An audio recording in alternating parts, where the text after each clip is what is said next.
Bonjour, bonjour, Hervé Cyril Leçon. Aujourd'hui, je vous parle en tant qu'énergéticien. Et je voudrais vous parler d'un sujet qui souvent m'horripile un petit peu. Alors, non pas de la faute des personnes qui m'en parlent, mais de la manière dont les choses sont comprises et surtout très mal véhiculées. Je voudrais vous parler des encens, des sauges, des fumigations et des choses comme ça. Alors déjà, tout de suite, non, ça ne nettoie rien. Si vous avez des entités à la maison, vous pouvez brûler la sauge que vous voulez. L'entité, elle en a rien à carrer. C'est on va dire un argument marketing de dire voilà, je vous vends ça pour nettoyer. C'est pas fait pour nettoyer, c'est fait pour purifier, entre autres.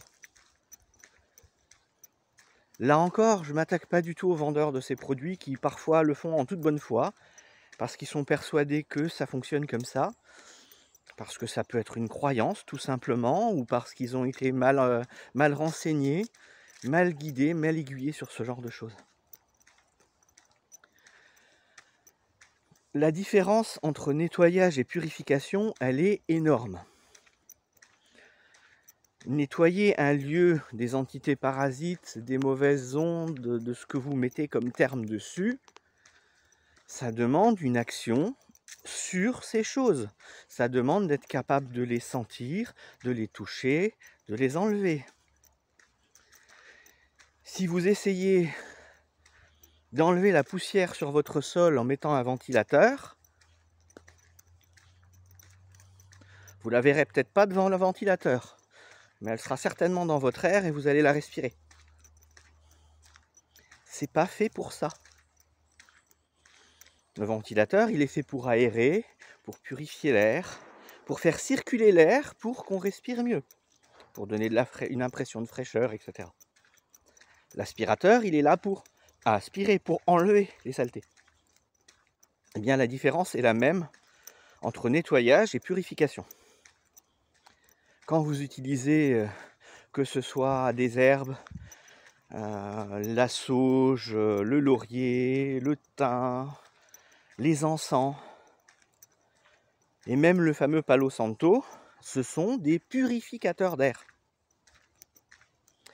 Leur rôle principal, c'est d'assainir le côté un petit peu maladif de l'air. Pour vous donner un exemple, quand je nettoie un lieu de ces énergies, j'enlève, comme je le fais sur les personnes, les miasmes. Les miasmes, terme emprunté au domaine médical, mais qui n'est pas tout à fait le même, qui va correspondre aux parasites qui se nourrissent un petit peu des peurs de la maladie, de la mort, et donc bien entendu, à partir du moment où quelqu'un est malade dans une pièce, eh bien des miasmes vont s'installer, tout simplement. C'est pas bien méchant. Il y en a plein les hôpitaux, il y en a plein les EHPAD. C'est pas forcément un problème. Le problème, c'est qu'effectivement, s'il continue à s'accumuler, eh bien on va pas se sentir dans un environnement sain. Et pour se sentir dans un environnement sain, on va purifier les lieux avec de la sauge. C'est ce qu'on faisait de tout temps dans les pièces où il y a des malades, où il y en a eu. Ça va amener justement une purification. Salut! Une purification de l'ambiance, de l'air, une purification microbienne également, hein, puisqu'on sait que certaines plantes ont des effets sur les microbes, sur les virus, etc. Et donc le fait de les fumiguer dans la pièce va permettre d'atténuer en partie ou totalement ces composants-là. On fait une purification. Donc la purification est intéressante à faire après un nettoyage. Avant, ça ne va pas servir à grand chose. Ça va avoir la même utilité que le ventilateur sur la poussière. Ça va juste déplacer le problème. Voire le rendre un petit peu plus diffus et plus difficile d'accès.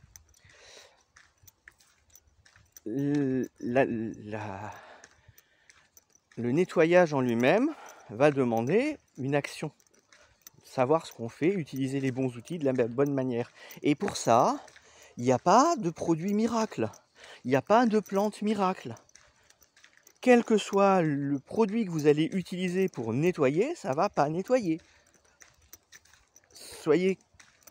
Soyons clairs là-dessus, soyez conscients de ça.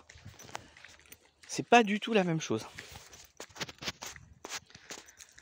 Donc non, si vous avez un problème, la fumigation ne servira à rien.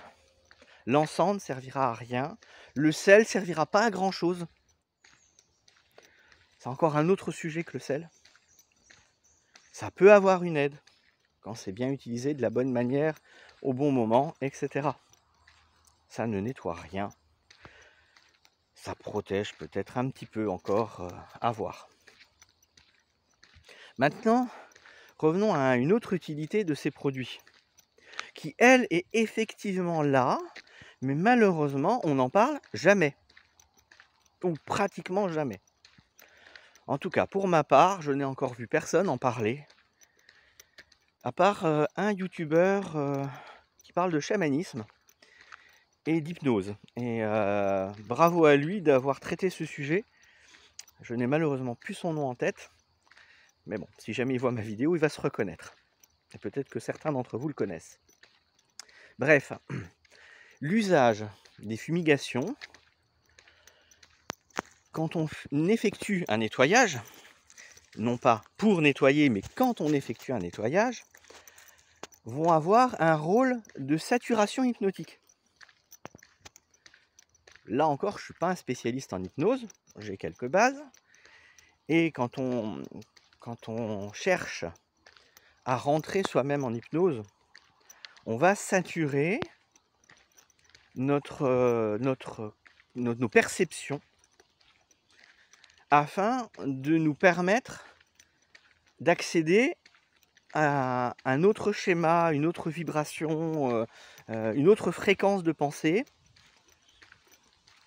et donc d'accéder à ce qu'on appelle un état de conscience modifié. Et pour ça, effectivement, une des méthodes utilisées, et une des plus anciennes, c'est la saturation des sens. Avec la lumière, avec le son, avec l'odeur. Avec la lumière, par exemple, ces personnes qui se concentrent, qui se mettent en état de modifié de conscience en observant une bougie ou un feu. Avec le son, comme le font les chamans avec leurs tambours, ou les hommes médecines, les sorciers, etc. Avec les tambours, les hochets, les bâtons de pluie. On sature l'ouïe d'informations pour pouvoir accéder à autre chose. Et de la même manière, on va saturer notre système olfactif et gustatif, puisqu'ils sont un peu liés, avec des plantes, des encens, avec des odeurs, avec des fumigations. Ça peut être des huiles essentielles, ça peut être des encens, ça peut être de la sauge, ça peut être du palo santo, ça peut être ce que vous voulez. Ça va servir à saturer nos sens. Et bien entendu, quand on veut rentrer dans ce type d'état, la saturation d'un maximum de sens va rendre de plus en plus facile et de plus en plus accessible ce qu'on appelle la transe. Donc on peut saturer également le toucher avec des surfaces rugueuses par exemple, ou avec une certaine chaleur, ou avec du froid. Certains vont se plonger dans l'eau froide ou dans la glace pour saturer leur corps, etc. Il y a plein de façons de faire. Et plus vous allez saturer vos sens, plus il sera facile de rentrer en état modifié de conscience. C'est aussi le risque, c'est de sursaturer et d'avoir des problématiques. Donc vous amusez surtout pas à ça si vous faites par exemple de l'épilepsie. Là, je ne suis pas en train de vous donner des conseils et un mode d'emploi, je suis en train de vous expliquer comment ça fonctionne et en quoi on raconte beaucoup de n'importe quoi sur ce sujet, malheureusement. Ce sont des outils extraordinaires et comme tous les outils, il faut savoir à quoi ils servent pour les utiliser de manière optimum et adéquate. Vous, comme je le dis toujours, vous pouvez faire un trou avec un tournevis et un marteau. Ça sera plus facile avec un burin. Et surtout, votre tournevis, je ne suis pas sûr que vous arriviez encore à visser, à dévisser après. Voilà. comprenez l'usage, le besoin, la nécessité d'un outil, vraiment à quoi il sert, comment on l'utilise, et vous pourrez vous en servir à bon escient. Donc cessez de croire que d'utiliser de la sauge, d'utiliser des encens, etc., et toutes ces choses-là, en fait. Faire des fumigations, des nettoyages à l'odeur, ça marche pas. Ce sont des purifications. Faites bien la différence entre les deux. Voilà. Ce format est un petit peu long. J'avais besoin de vraiment parler une fois de ça dans le détail, que vous puissiez comprendre de quoi il s'agit, parce que j'arrête pas de me répéter sur le sujet et c'est dommage. Je pense que j'ai d'autres choses à dire. Donc le fait d'avoir ce petit format-là va permettre de reporter souvent mes dires à ça et de me simplifier la vie. Vous pouvez bien entendu toujours commenter, hein, me donner votre avis sur le sujet. Vous avez le droit de pas être d'accord. Et puis voilà, moi je vous laisse là-dessus. Allez, à bientôt. Ciao, ciao.